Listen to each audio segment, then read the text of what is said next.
Tap, scroll, tap, tap, scroll. It's almost rhythmic, the trance like state that you have become captivated by. Powerful, hypnotizing. Just one more post, one more video. I'll stop, but it never does. A living embodiment of perpetual motion. Social media. I am SM Ashraf, and here is why I quit social media and why you shouldn't. You heard me right. Let's get on with it. I used to be a serious, dangerously concerning social media addict. About 3 years ago, my neck was defined in an L shape, always bent, looking down at the screen, scrolling. Here's how I felt now of severe social media addiction. If I went anywhere outside with my family, say a shopping outing, I would wholeheartedly want to enjoy the outing, but I couldn't. Any instant where there was nothing to do, for example queuing up at the cashier, my hand would reflexively reach for my pocket and pull out the brick of modern technology. And I'd keep telling myself, I'll stop after this post.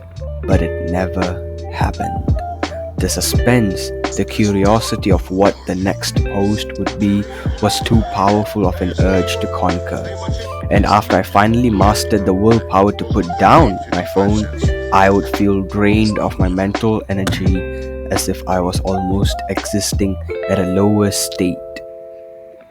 If I tried to start on any meaningful, productive work right after browsing through social media, well, you can guess for yourself how that went.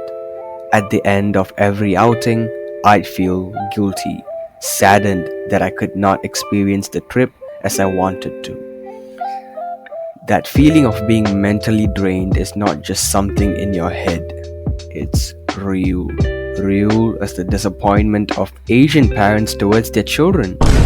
Quick science lesson.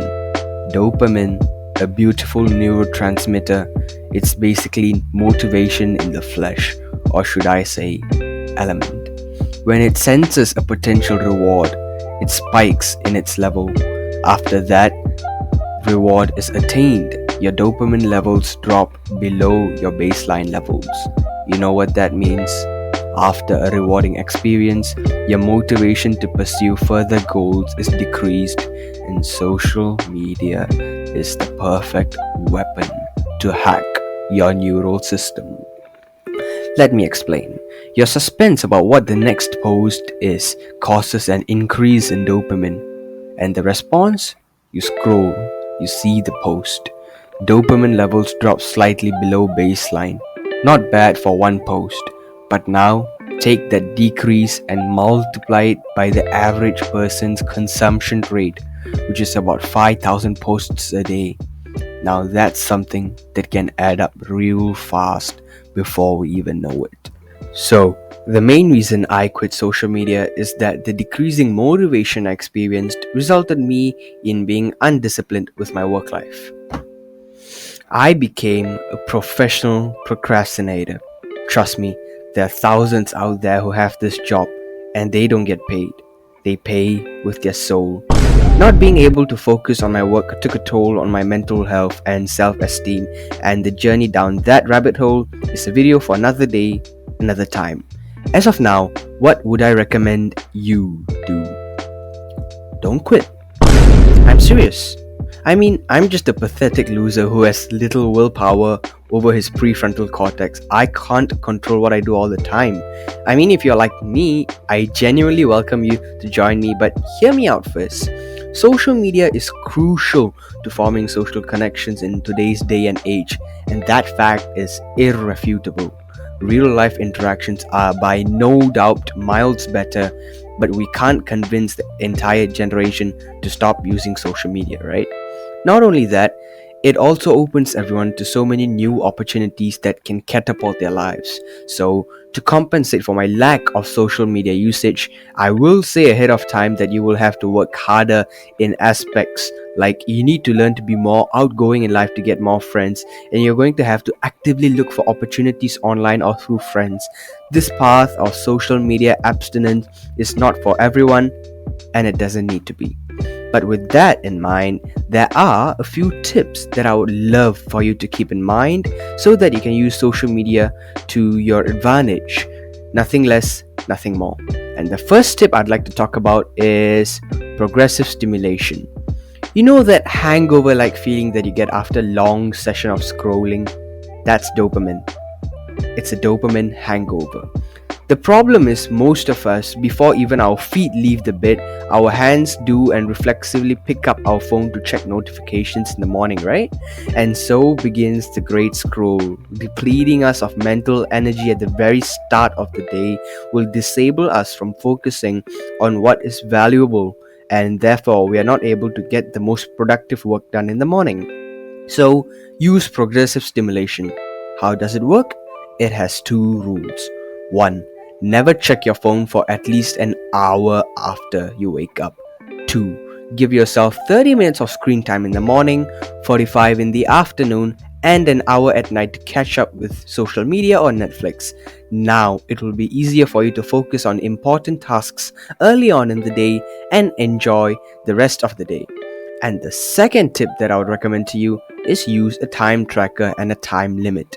Here's a little fact. In Europe, a test conducted showed that house residents who had their electric meter in the basement away from plain sight consumed significantly more electricity than those who had their electricity meter at the entrance of their house or at an obvious place.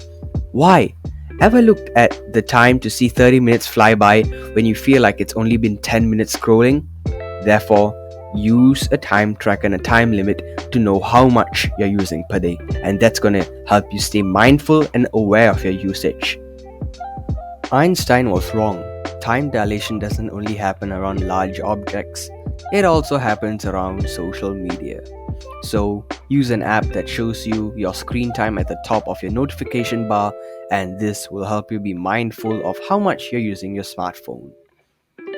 And the third tip I would give you is reflect on whether what you're consuming is aimless or meaningful, and that's called a digital revamp. Are you just idling the time by on social media, killing time? Just realize the absurdity of what I said. Killing time. God gives man the most valuable resource he can ever get, and what does man choose to do with it? Kill it. Typical of man.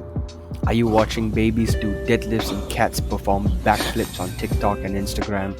Do you find yourself consuming mindless, soul-sucking content that has absolutely no relation to what you want to become in your future? Well then, it's time for a checkup.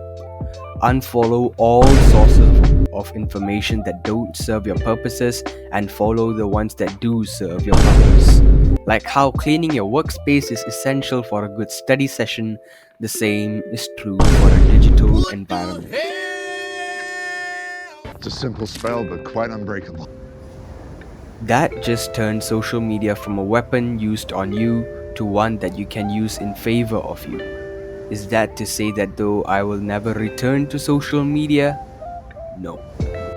I will return. But when? I do not know. Probably after I'm strong enough to control my mind and overpower the throes of social media. But till then, remember the 3 rules of using social media. Use progressive stimulation, track your time, and engage in a digital revamp. Till next time, this is your fellow student, signing out.